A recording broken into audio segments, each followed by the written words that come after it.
Hello everyone, it's Josh Person. I am recording in Stockholm today where we're visiting Sana Labs. Just finished 3 days at the Unleash conference in Paris, and I want to spend this podcast talking about technology and AI and what's going on in HR at this particular point in time.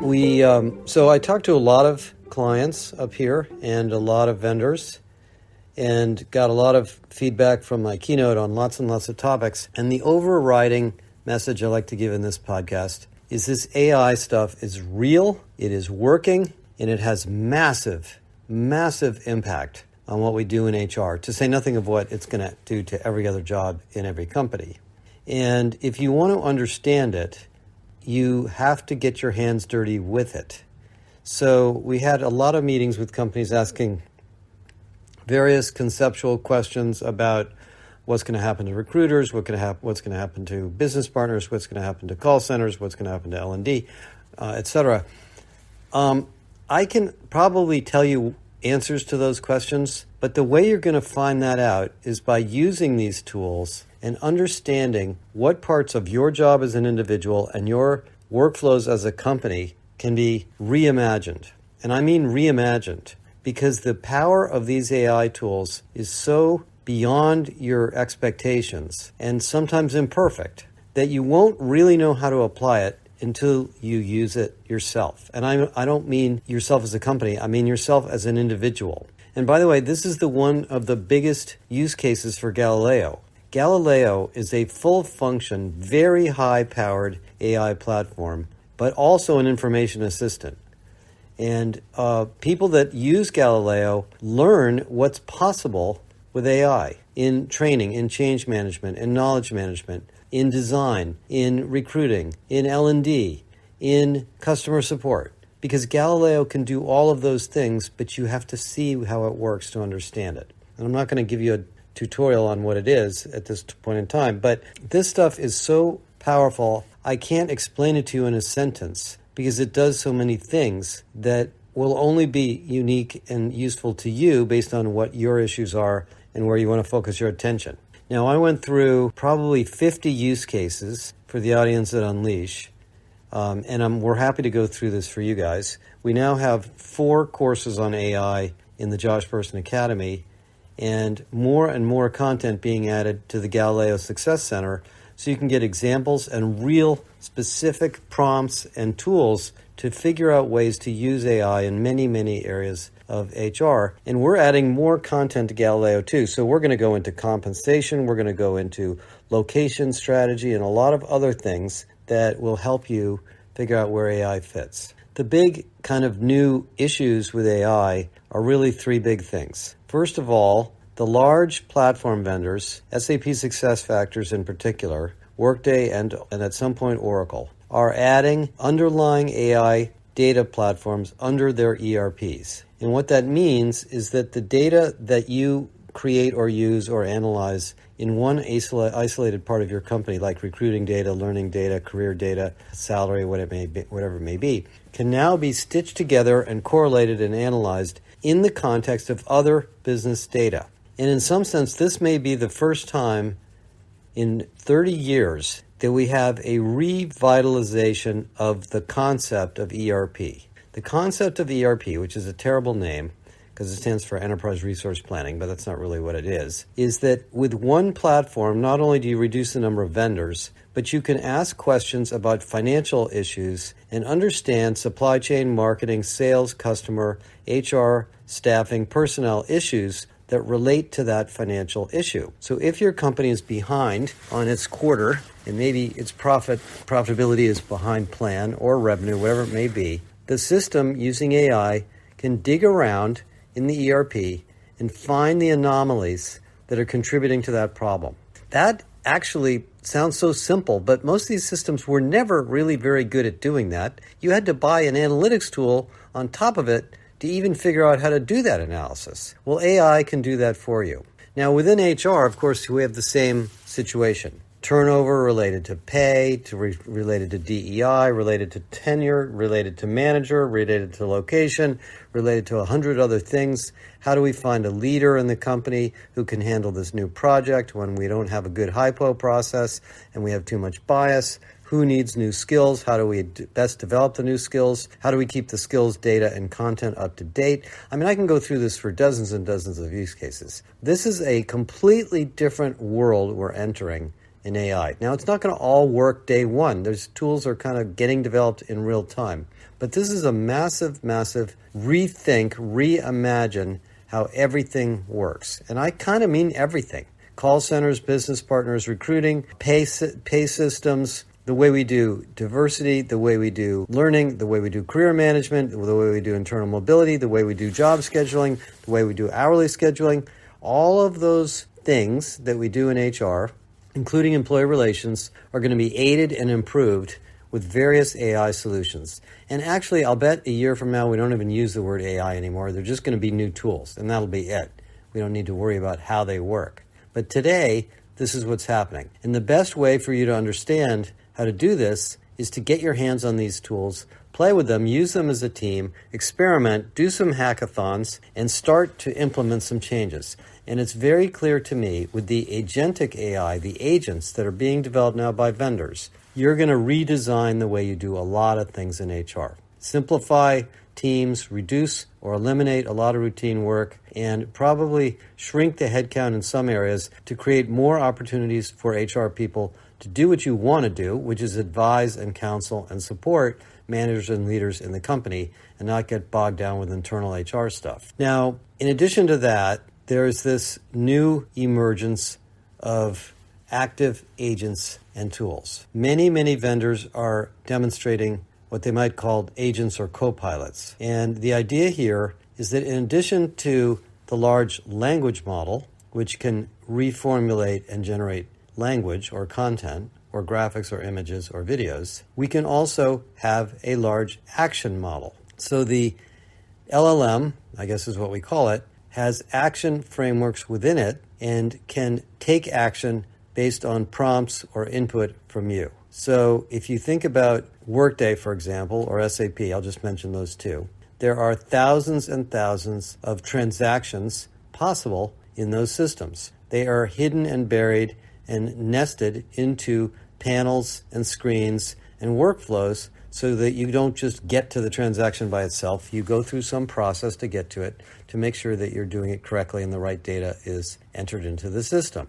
The AI can theoretically access all of those transactions through APIs and bring context to them. So instead of going through the 15 screens it takes to enter your vacation request to your manager or whatever it may be, you simply say to Joule or the Workday assistant, Joule being the SAP assistant, I would like it to take a vacation in 3 weeks for 4 days. What is my balance? And would you please ask my manager for approval? In fact, if you're using the Microsoft Copilot, you could probably ask it, what is on my calendar that needs to be rescheduled? And the system can do that in an integrated way if it is agentified or designed to be an agent. And all of these tools are doing that. We're going to be doing this with Galileo. Initially we're starting with Workday, with our integrations with Workday. We'll do it with other systems. And so all of the user interfaces that are sitting on your portals or websites or whatever it is that you're using to support your employees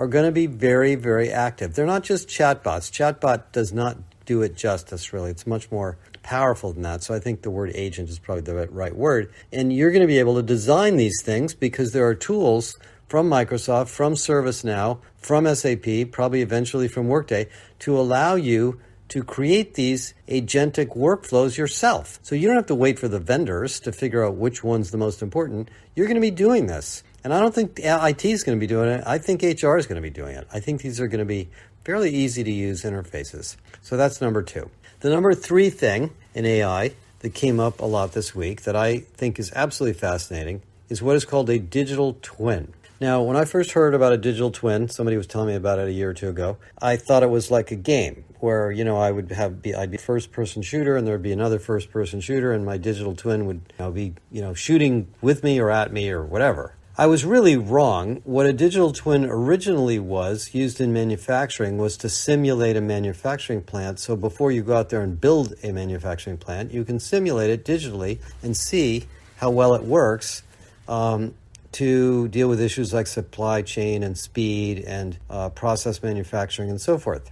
Well, in the context of white-collar work, a digital twin is an agent that is like you, that knows what you know. In some sense, Galileo is a digital twin of me. It has my voice, but it also has all the research I've ever done, most of it, not all of it, but most of it, and most of the research that everybody else has done around me. So it's actually a little bit smarter than I am. But, if I added to Galileo all of my email traffic for the last 10 years, everybody I've communicated with, and everything I've said to them and what they've said to me, all of the documents on my computer, all of the meetings I've been to, and the interactions between them, can you see what that corpus would be? That corpus essentially defines my personal work life for the last decade. And if we added to it a bunch of business process or business rules, we could turn this digital version of me, and I'm just using me as an example, into a super salesman, a super HR leader, a super analyst, a super call center agent, whatever you may want to create. In fact, one of the insurance companies, one of our large clients, now has digital twins as claims agents because processing claims is very complex. It takes a lot of time. There's a lot of back and forth with the client, getting information on, receipts and spending and various parts of the claim, assessments of damage and things like that. That can be digitized using expertise from humans and process work. So now we have an agent that can keep track of the claims process for thousands and thousands of customers. Now, I'm not saying the customer would interact with the agent directly. Maybe a human being interacts with the agent or the agent supports the human being. But I think we're going to have a point very soon, and I'm talking about probably next year, where most of us are going to have a digital twin who's helping us with our work. And that digital twin will probably be able to help others with their work when you're not around. Let's suppose you go on vacation for 2 weeks, or you have family leave, or you take a year off. The digital twin, which by the way is probably owned by the company, not you, most of your work product is owned by the company, can essentially help continue the business operations while you're not around. Now, I'm not saying it's going to learn and interact and maybe be as, judgmental or experimental or empathetic or whatever it is that you're good at, than you are. But it might be. It might have picked that up from you too, because if it really looked at all those interactions, it would know a lot about your style and it could mimic that style also. So in some sense, these are the Optimus robots of white-collar workers. And we're going to all have maybe multiples of these. Maybe we're going to have one at home to help with the shopping and the vendors that help you clean and fix and repair things around the house. And, how do I reset the sprinkler that I keep forgetting how to use? And where did I put the such and such? And what drawer did I put so and so? I mean, all these sort of informational related things that we do at home probably belongs in our personal digital twin at home. And then there'll be digital twins at work. And there'll be specialized digital agents that do other things. So, this idea that has been floated for a long time, that we're going to have digital employees, is actually becoming true, as odd as it sounds. Now, I'm not suggesting you rush off and try to build digital twins right this minute, because the vendors haven't quite given us solutions for this, and I know quite a few of them are coming. But I want you to understand the concept. So that when you use systems like Galileo or the Microsoft Copilot or the agent from ServiceNow or the Workday Assistant or Joule or whatever it may be, you raise your expectations on what the system's capable of doing and ask it to do more. And this is really one of my big learnings about Galileo. People aren't pushing it hard enough. They're not asking it enough. Rather than ask it a simple question like, do you have any research on recruiting?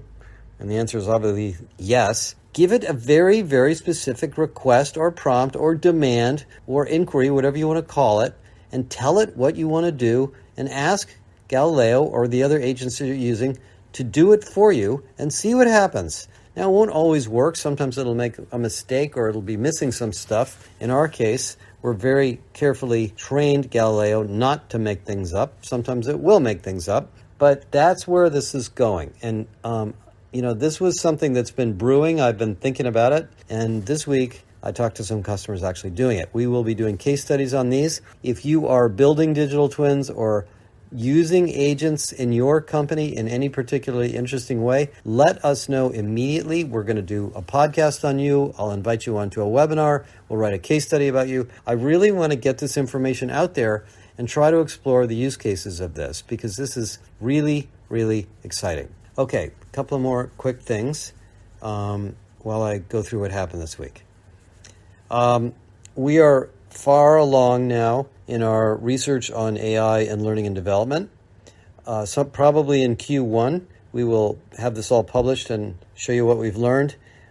If you are thinking about learning and development, reinvention, reimagination, please call us. We are way down that learning curve because we're doing it ourselves in the JBA with Galileo, so we can tell you what's possible. And that particular topic is our core. We probably have more expertise in learning and development than anything else. So if that happens to be on your mind, just reach out to us because we really want to work with clients on this topic and hear what your issues are and help you put together a plan and do some implementation of what you'd like to accomplish. In the area of recruiting, had a bunch of interesting conversations with clients. Strange thing happening that now that we have high-powered, creative, generative AI on the recruitment side and also on the candidate side, candidates are using AI to read the carefully crafted job descriptions that you're using AI to create and the skills that are implicit in those job descriptions, and they are mimicking that to create perfect resumes so all the candidates look the same. Whoo, boy, that is a problem. So all of a sudden, we have an arms race between the candidate and the recruiter. And the candidate has access to the same technology as the recruiter. So you think you're scoring from HiredScore or whatever it may be, or whatever tool you have, is helping you screen out candidates. Maybe it's not going to work anymore. Maybe it's not going to work at all because everybody's going to look the same. So what the client I was talking about with this about said, and it was a really interesting idea, we actually talked about it for an hour, is maybe we need to make it harder to apply for a job, not easier. We keep the last, decade, we've been trying to make it easier. Maybe we should make it harder. Maybe we should ask more questions. Maybe we should make the candidate interact in a human way. Maybe there should be a few captchas here and there before somebody submits their resume. Maybe we should do more screening and assessment before we allow them to create a username or put their resume into the system. And so that's a really interesting topic to think about because even though the job market is very competitive and we have low unemployment and a lack of skills in a whole bunch of areas, you want the right person. And if you're going to be flooded with candidates that don't look real or all look the same, it's going to make it even harder to find the right person. So I'll keep you up to date on what I've learned in that area. And again, in that area, just let us know if you're just doing something interesting. We'd like to share it with others. The final topic I want to mention briefly is energy, electric energy. I think a lot of you probably know my academic degree is in mechanical engineering. I have a bachelor's and master's in mechanical engineering. I studied energy in the 70s and the 80s. That was what I was going to do with my career back in the oil crisis days. And all of a sudden, it turns out that all of this wonderful AI that we use to reschedule meetings and transcribe things and all the things I mentioned earlier takes a lot of energy. And it was really kind of laughable to me that this week, in addition to Microsoft signing up to buy most of the power from 3 Mile Island, Amazon invested in 2 or 3 mini nuclear power plants to build electricity for their systems. So the funny thing about all of this AI stuff is it is colliding with global warming. So on the one hand, we have this sort of circular social system going on where people are having fewer children.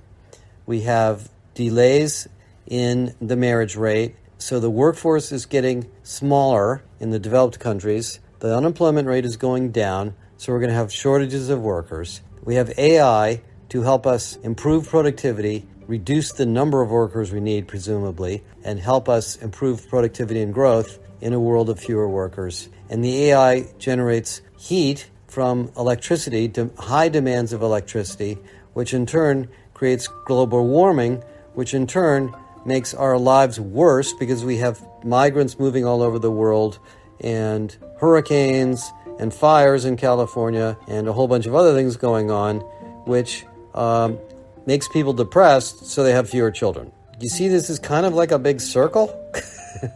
I mean, maybe this is a silly analogy, but I mean, I suddenly saw that all these weird things going on are all connected together, and then right in the center of it is this horrible political process we have in the United States and other countries in the middle of it. I don't know what to do about all that, but I just wanted to point that out because I thought it was kind of interesting. Because we're a part of this. We're part of the labor market.